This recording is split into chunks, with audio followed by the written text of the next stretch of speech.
Thank you.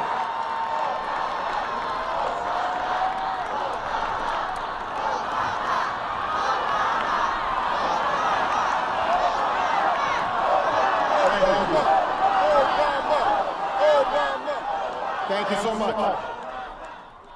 Vice President Biden, Mr. Chief Justice, members of the United States Congress, distinguished guests, and fellow citizens. Each time we gather to inaugurate a president, we bear witness to the enduring strength of our Constitution. We affirm the promise of our democracy.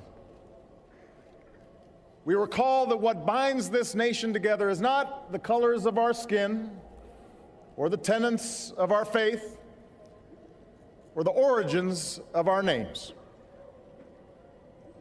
What makes us exceptional, what makes us American, is our allegiance to an idea articulated in a declaration made more than 2 centuries ago. We hold these truths to be self-evident, that all men are created equal,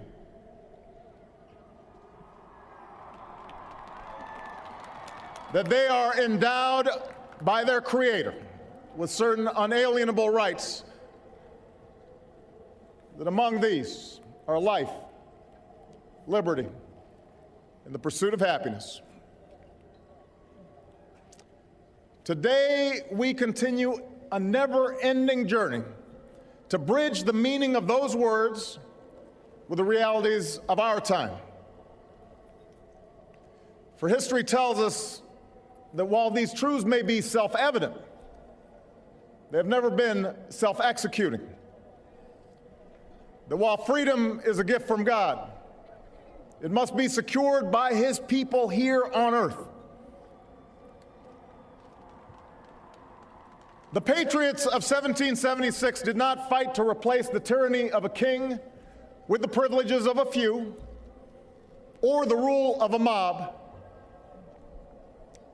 They gave to us a republic, a government of and by and for the people, entrusting each generation to keep safe our founding creed. And for more than 200 years we have. Through blood drawn by lash and blood drawn by sword, we learned that no union founded on the principles of liberty and equality could survive half slave and half free.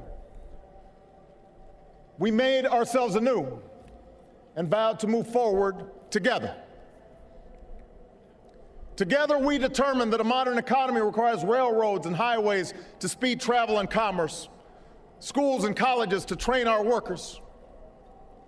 Together, we discovered that a free market only thrives when there are rules to ensure competition and fair play. Together, we resolved that a great nation must care for the vulnerable and protect its people from life's worst hazards and misfortune. Through it all, we have never relinquished our skepticism of central authority, nor have we succumbed to the fiction that all society's ills can be cured through government alone. Our celebration of initiative and enterprise, our insistence on hard work and personal responsibility, these are constants in our character. But we have always understood that when times change, so must we. That fidelity to our founding principles requires new responses to new challenges. That preserving our individual freedoms ultimately requires collective action. For the American people can no more meet the demands of today's world by acting alone than American soldiers could have met the forces of fascism or communism with muskets and militias. No single person can train all the math and science teachers we'll need to equip our children for the future, or build the roads and networks and research labs that will bring new jobs and businesses to our shores. Now, more than ever, we must do these things together, as one nation, and one people.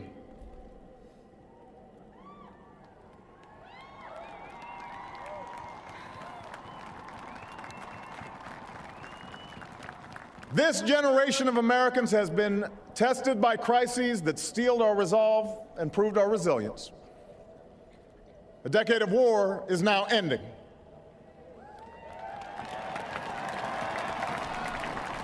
An economic recovery has begun. America's possibilities are limitless, for we possess all the qualities that this world without boundaries demands: youth and drive, diversity and openness, an endless capacity for risk, and a gift for reinvention. My fellow Americans, we are made for this moment, and we will seize it so long as we seize it together.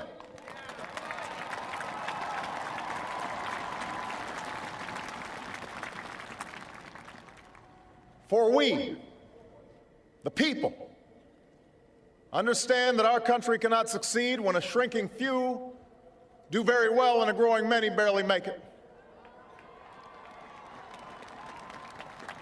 We believe that America's prosperity must rest upon the broad shoulders of a rising middle class. We know that America thrives when every person can find independence and pride in their work, when the wages of honest labor liberate families from the brink of hardship. We are true to our creed when a little girl born into the bleakest poverty knows that she has the same chance to succeed as anybody else because she is an American, she is free, and she is equal not just in the eyes of God, but also in our own.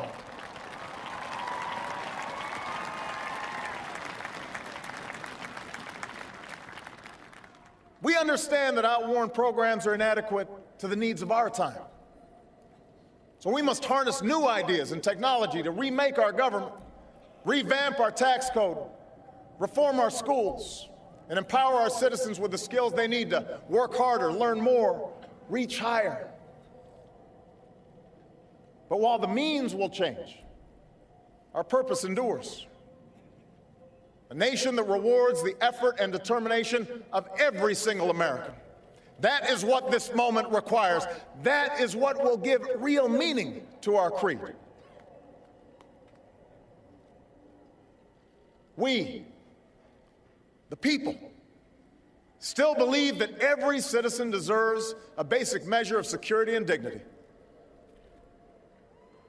We must make the hard choices to reduce the cost of health care and the size of our deficit.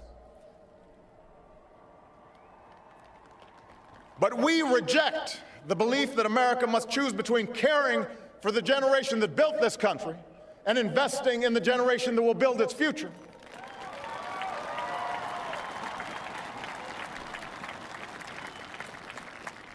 For we remember the lessons of our past, when twilight years were spent in poverty and parents of a child with a disability had nowhere to turn.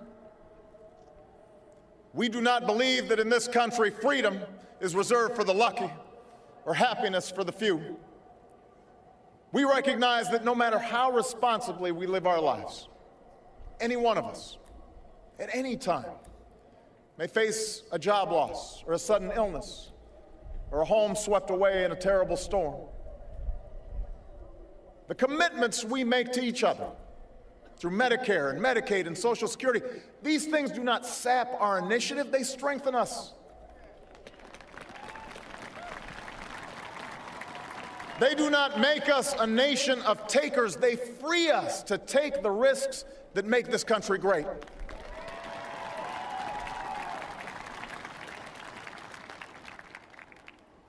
We, the people, still believe that our obligations as Americans are not just to ourselves, but to all posterity. We will respond to the threat of climate change, knowing that the failure to do so would betray our children and future generations.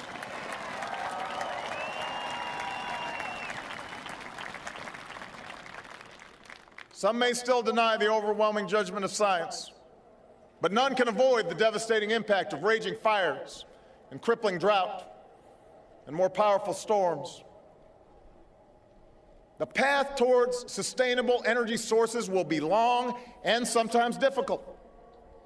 But America cannot resist this transition. We must lead it.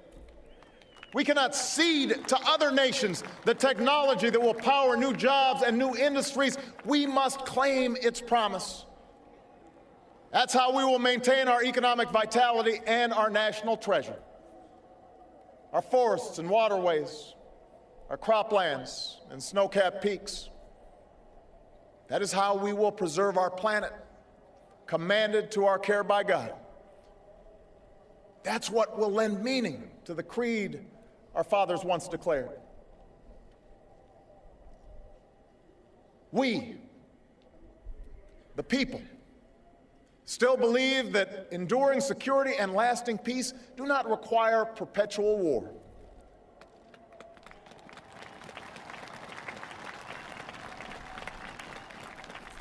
Our brave men and women in uniform, tempered by the flames of battle, are unmatched in skill and courage. Our citizens, seared by the memory of those we have lost, know too well the price that is paid for liberty. The knowledge of their sacrifice will keep us forever vigilant against those who would do us harm. But we are also heirs to those who won the peace and not just the war, who turned sworn enemies into the surest of friends, and we must carry those lessons into this time as well. We will defend our people and uphold our values through strength of arms and the rule of law. We will show the courage to try and resolve our differences with other nations peacefully, not because we are naive about the dangers we face, but because engagement can more durably lift suspicion and fear. America will remain the anchor of strong alliances in every corner of the globe. And we will renew those institutions that extend our capacity to manage crisis abroad. For no one has a greater stake in a peaceful world than its most powerful nation. We will support democracy from Asia to Africa, from the Americas to the Middle East, because our interests and our conscience compel us to act on behalf of those who long for freedom. And we must be a source of hope to the poor, the sick, the marginalized, the victims of prejudice, not out of mere charity, but because peace in our time requires the constant advance of those principles that our common creed describes: tolerance and opportunity, human dignity, and justice. We, the people, declare today that the most evident of truths, that all of us are created equal, is the star that guides us still. Just as it guided our forebears through Seneca Falls and Selma and Stonewall, just as it guided all those men and women, sung and unsung, who left footprints along this great mall, to hear a preacher say that we cannot walk alone, to hear a king proclaim that our individual freedom is inextricably bound to the freedom of every soul on earth.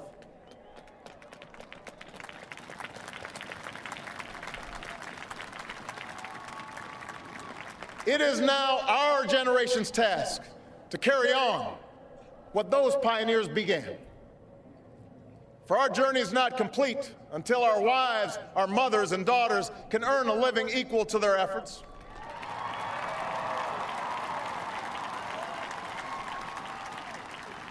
Our journey is not complete until our gay brothers and sisters are treated like anyone else under the law. For if we are truly created equal, then surely the love we commit to one another must be equal as well. Our journey is not complete until no citizen is forced to wait for hours to exercise the right to vote. Our journey is not complete until we find a better way to welcome the striving, hopeful immigrants who still see America as a land of opportunity, until bright young students and engineers are enlisted in our workforce rather than expelled from our country.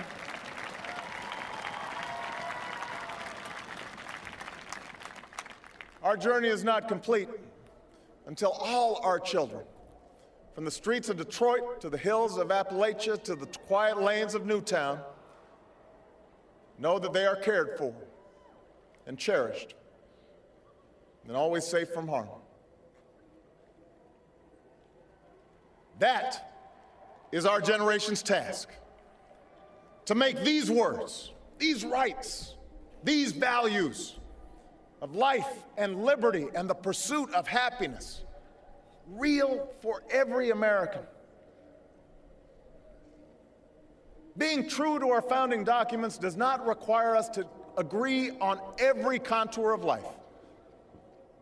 It does not mean we all define liberty in exactly the same way or follow the same precise path to happiness. Progress does not compel us to settle centuries-long debates about the role of government for all time, but it does require us to act in our time.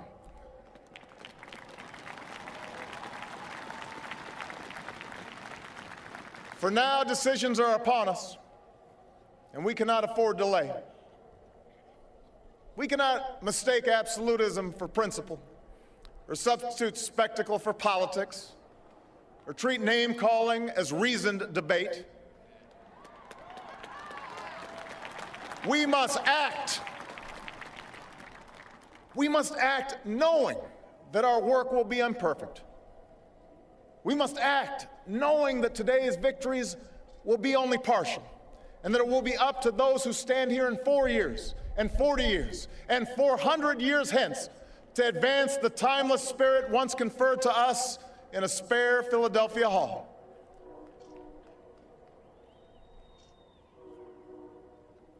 My fellow Americans, the oath I have sworn before you today, like the one recited by others who serve in this Capitol, was an oath to God and country, not party or faction. And we must faithfully execute that pledge during the duration of our service. But the words I spoke today are not so different from the oath that is taken each time a soldier signs up for duty, or an immigrant realizes her dream. My oath is not so different from the pledge we all make to the flag that waves above and that fills our hearts with pride. They are the words of citizens, and they represent our greatest hope. You and I, as citizens, have the power to set this country's course. You and I, as citizens, have the obligation to shape the debates of our time, not only with the votes we cast, but with the voices we lift in defense of our most ancient values and enduring ideals. Let us, each of us, now embrace with solemn duty and awesome joy what is our lasting birthright. With common effort and common purpose, with passion and dedication, let us answer the call of history and carry into an uncertain future that precious light of freedom. Thank you, God bless you, and may He forever bless these United States of America.